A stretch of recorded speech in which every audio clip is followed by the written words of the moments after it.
आर्यन और सौम्या चारों दोस्त मनाली घूमने आए थे। ये वही जगह है जहां वो 5 साल पहले पढ़ाई करते थे। मनाली की ठंडी हवाओं में एक अलग ही माहौल था। गाड़ी से उतरते हुए चारों दोस्त मनाली की सुंदरता को देख रहे थे। वाह, कितना बदल गया है मनाली, क्या यादें हैं यहाँ की। हाँ बहुत कुछ बदल गया है, लेकिन लगता है आज भी वही ठंडी हवाएं और वही पहाड़ भी। अरे कुछ नहीं बदला यार खैर क्या फर्क पड़ता है, हम तो बस एंजॉय करने आए हैं।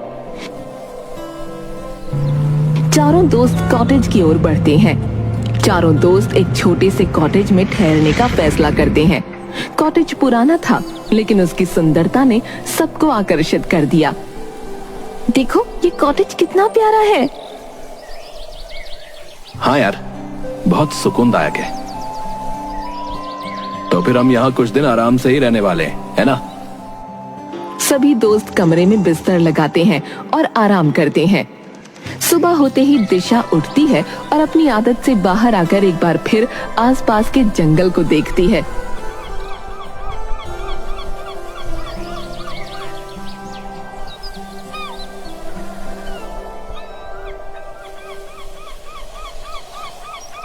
क्या ये झाड़ियां हैं या कोई और चीज? दिशा को झाड़ियों में एक परछाई दिखती है जो तेजी से गायब हो जाती है। ये क्या था?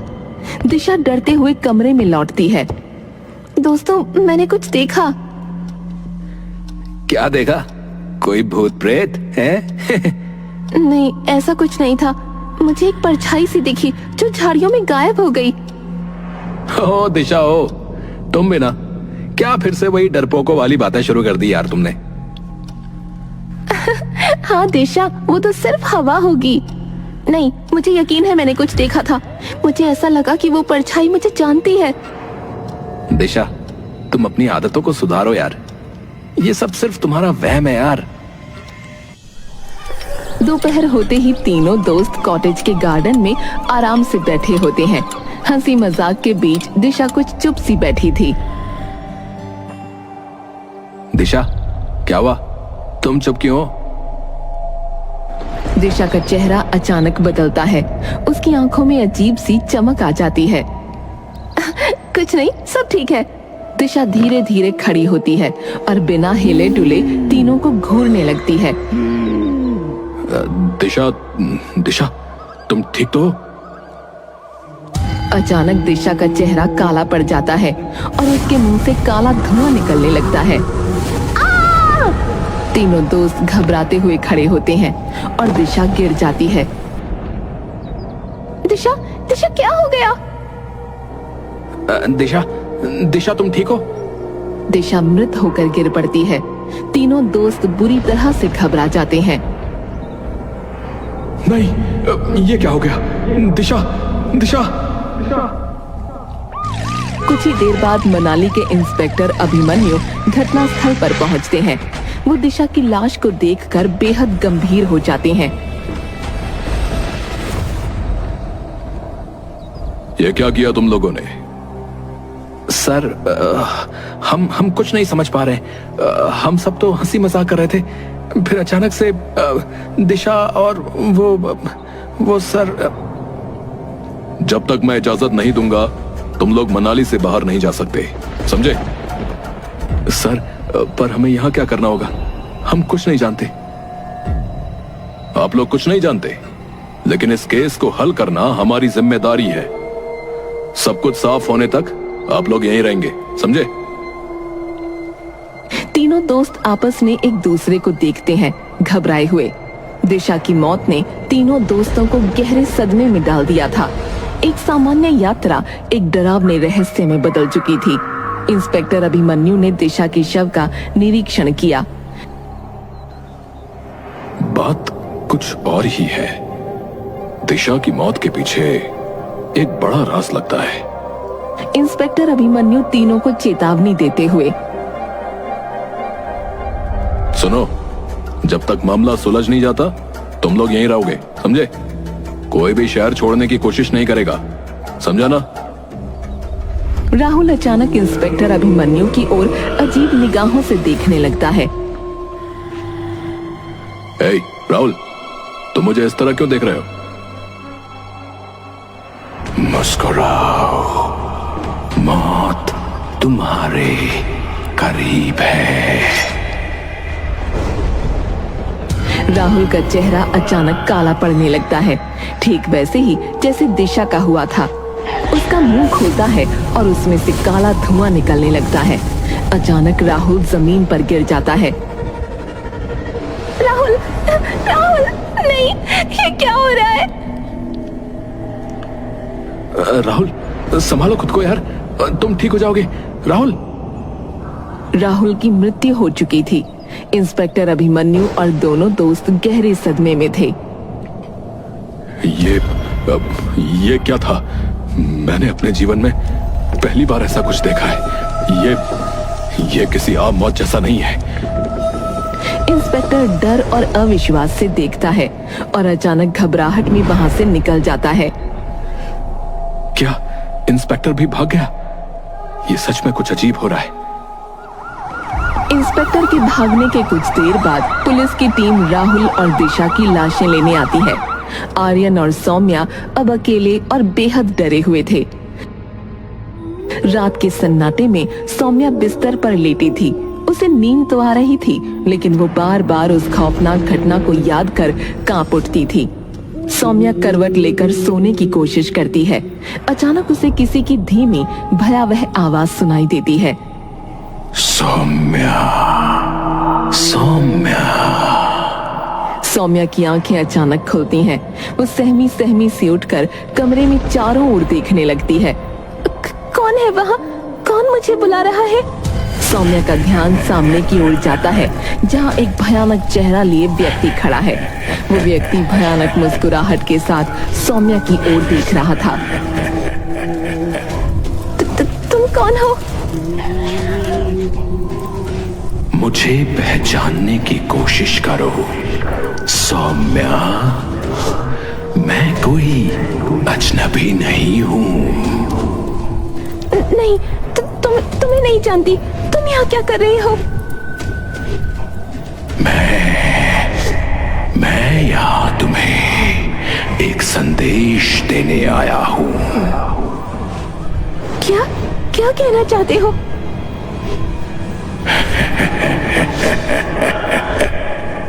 मैं तुम्हारे दोस्तों को नर्क में ले गया हूँ और बहुत जल्द तुम भी मेरे साथ वहां चलोगी।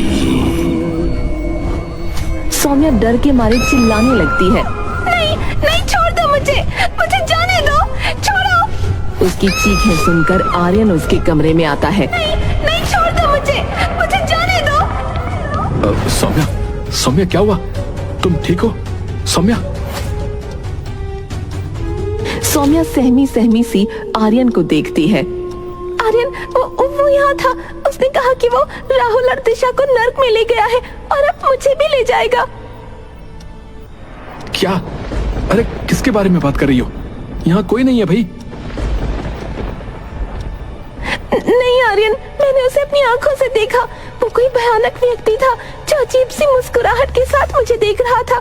उसने मुझे बताया कि मेरे दोस्तों को नर्क में ले गया है और अब मेरी बारी है। सौम्या, देखो शांत रहो। मैं यहाँ हूँ, मैं तुम्हारे साथ हूँ। ओके? सौम्या अभी भी डरी हुई है और आर्यन उसे दिलासा देने की कोशिश करता है। देखो, कुछ भी हो, हम एक दूसरे का साथ देंगे। अब हमें समझना होगा कि ये सब क्या हो रहा है, ठीक है? अगली सुबह सौम्या और आर्यन पूरी रात की डरावनी घटनाओं को याद करके सहम जाते हैं। दोनों के मन में अनगिनत सवाल हैं, पर कोई जवाब नहीं। आर्यन और सौम्या लिविंग रूम में बैठे हैं। आर्यन, ये सब आखिर हो क्या रहा है? दिशा और राहुल ऐसे कैसे मर सकते हैं? और वो भयानक व्यक्ति जिसने मुझे बताया कि उसने मेरे दोस्तों को नर्क में ले लिया है।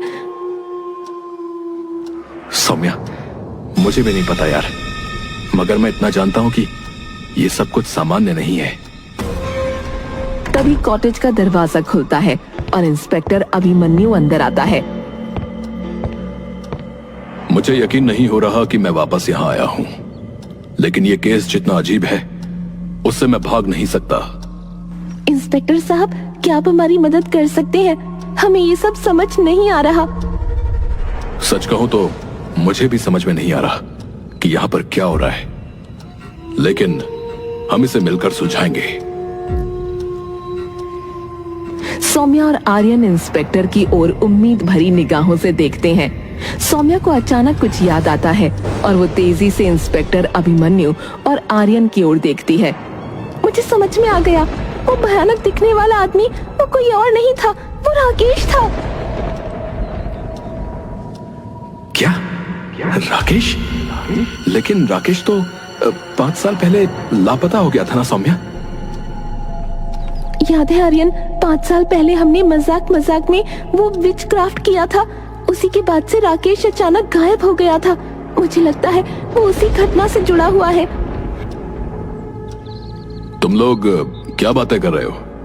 ये विच क्राफ्ट क्या था? कॉलेज के दिनों में हमने एक मजाक के तौर पर एक तंत्र मंत्र जैसी क्रिया की थी। हमें लगा था कि ये सिर्फ एक खेल है, मगर उसके बाद ही राकेश गायब हो गया था।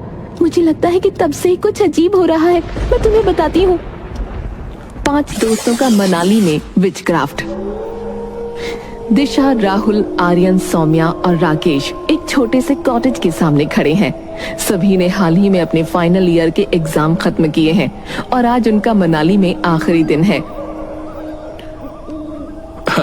अरे यार, तुम लोग मुझे यहाँ पर क्यों लाए हो यार? अरे राकेश, हम बस थोड़ा सा फन करना चाहते हैं यार। मैंने प्रोफेसर की लाइब्रेरी में एक किताब देखी थी, पता है? उसमें एक खास तरह का विच क्राफ्ट लिखा हुआ था। वो 5 लोगों के साथ ही किया जा सकता है। देखो यार, हम चारों तो तैयार हैं, बस 5वां व्यक्ति ढूंढना मुश्किल था, इसलिए ना हमने तुम्हें यहाँ पर बुला लिया यार। अरे ये सब तुम लोग मजाक में ले रहे हो, लेकिन ये सब ठीक नहीं है यार। विच क्राफ्ट करना सही नहीं होता, समझे? अरे राकेश, किताब में लिखा है कि इस विच क्राफ्ट से नर्क का दरवाजा खुल जाता है और शैतान हमारी दुनिया में आ जाता है। फिर हम उससे अपनी मर्जी के काम करवा सकते हैं। राकेश का चेहरा डर के मारे सफेद हो जाता है। अरे कम ऑन राकेश, अगर शैतान सच में आ गया तो सोचो हम उससे कितने काम निकलवा सकते हैं, और अगर वो नहीं आता तो फिर तो कोई खतरा नहीं, बस मजा आ जाएगा। मुझे नहीं लगता है कि ये सब सही है यार। तुम लोग इसे मजाक समझ रहे हो, लेकिन अगर कुछ गलत हो गया तो? ओफो, ये सब बकवास है, ऐसा कुछ नहीं होगा। ये सब सिर्फ एक पुराने टाइम का मजाक है। आर्यन और राहुल हंसने लगते हैं और दिशा और सौम्या भी उनका साथ देती हैं। अरे ठीक है यार, अच्छा अब ज्यादा मत सोचो यार राकेश, बस एक बार हम सबकी खुशी के लिए कर लो ना यार, प्लीज। तुम्हारे लिए ये हमारी आखिरी बार होगा। राकेश कुछ सोचता है, फिर दोस्तों की जिद करने पर अंततः तैयार हो जाता है। 5 दोस्त गोल घेरा बनाकर बैठते हैं। मोमबत्तियां जलाकर सब आंखें बंद कर लेते हैं। ठीक है, अब सब मंत्र का उच्चारण करो। ये वही मंत्र है जो किताब में लिखा हुआ है। 5 दोस्त मंत्र का उच्चारण करते हैं। वातावरण में एक अजीब सी ठंडक और अंधेरा छा जाता है। सभी को हल्की सी बेचैनी महसूस होने लगती है। अचानक से एक तेज धमाके की आवाज होती है और मोमबत्तियां बुझ जाती हैं। क्या हुआ? वो सभी घबराकर अपनी आंखें खोलते हैं, लेकिन राकेश गायब होता है। राकेश कहाँ गया? लगता है वो हमें डराने के लिए ना कहीं छुप गया यार। लेकिन ये पागल समझता नहीं है कि हम उससे डरने नहीं वाले। लेकिन यार ये थोड़ा अजीब नहीं है क्या?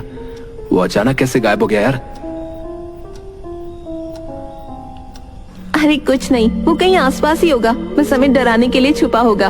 वो सभी कॉटेज के अंदर चारों ओर देखते हैं, लेकिन राकेश कहीं नहीं मिलता। कहीं कुछ गड़बड़ तो नहीं हुई? अरे कोई गड़बड़ नहीं हुई, चलो अब यहाँ से चलते हैं। हमें ज्यादा समय नहीं बर्बाद करना चाहिए, राकेश खुद आ जाएगा। सभी दोस्त हंसते मुस्कुराते बाहर निकल आते हैं और पहाड़ी के नीचे की ओर बढ़ते हैं। राकेश का कहीं अता पता नहीं है, लेकिन सभी यही मानते हैं कि वो बस मजाक कर रहा है। मैं तो कहती हूँ राकेश काफी देर से डरा हुआ था, इसलिए हमसे बचने के लिए छुप गया होगा। मुझे अब भी अजीब सा लग रहा है, कुछ ठीक नहीं है। अरे छोड़ो यार, आज तो हमारी आखिरी रात है मनाली में, हम इसे अच्छे से एंजॉय करते हैं, समझे? सभी दोस्त हंसते मुस्कुराते पहाड़ी से नीचे की ओर बढ़ते हैं। वो नहीं जानते थे उस रात जो एक मजाक समझकर उन्होंने किया था, वो उनके भविष्य के लिए एक गंभीर और डरावना मोड़ बन जाएगा।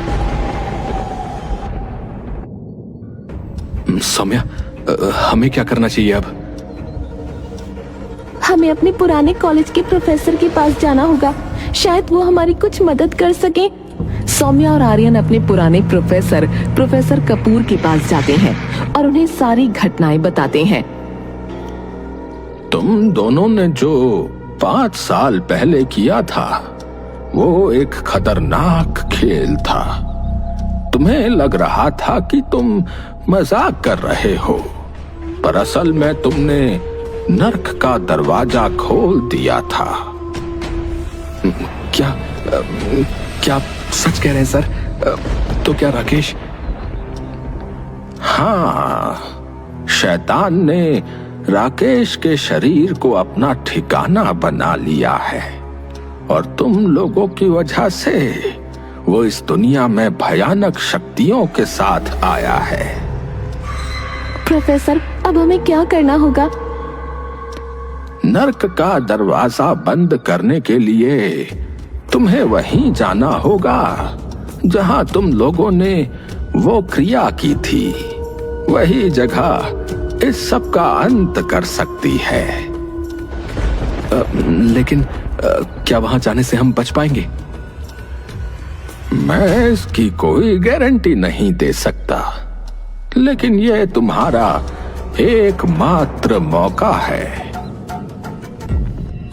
प्रोफेसर कपूर, सौम्या और आर्यन रात में उस जंगल में पहुंचते हैं। यही जगह है, ये वही जगह है जहां से सब कुछ शुरू हुआ था। सौम्या और आर्यन डरते हुए प्रोफेसर की बातें सुन रहे होते हैं। अब ध्यान लगाओ और उसी क्रिया को दोहराओ। अगर सब सही हुआ तो नर्क का दरवाजा फिर से बंद हो जाएगा। सौम्या और आर्यन उस क्रिया को दोहराने लगते हैं जैसा उन्होंने 5 साल पहले किया था। जैसे ही क्रिया पूरी होने लगती है, चारों ओर काले धुएं का गुबार फैलने लगता है और डरावनी हंसी गूंजने लगती है। क्या सोचते थे तुम लोग? मुझसे बच जाओगे? मुझे इस दुनिया में लाने वाले तुम ही लोग हो, और अब मैं तुम्हें कभी जाने नहीं दूंगा।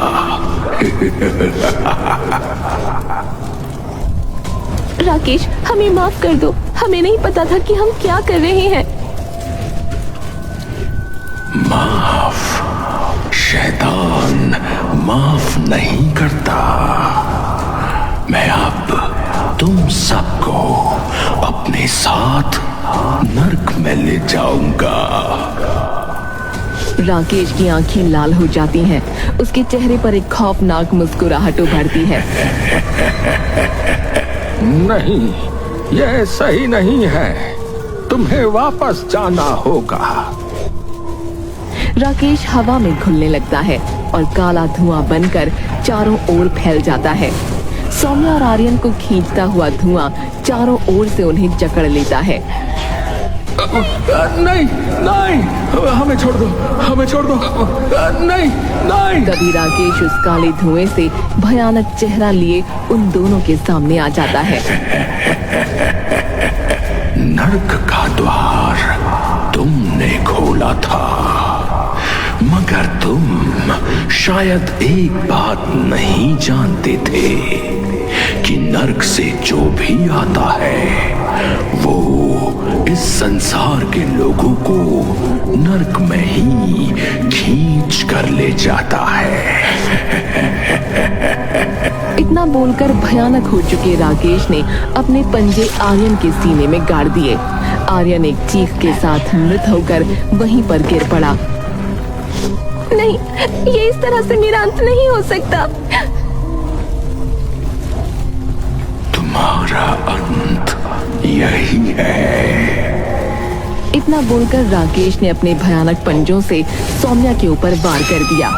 सौम्या एक चीख के साथ वहीं पर ढेर होकर गिर गई।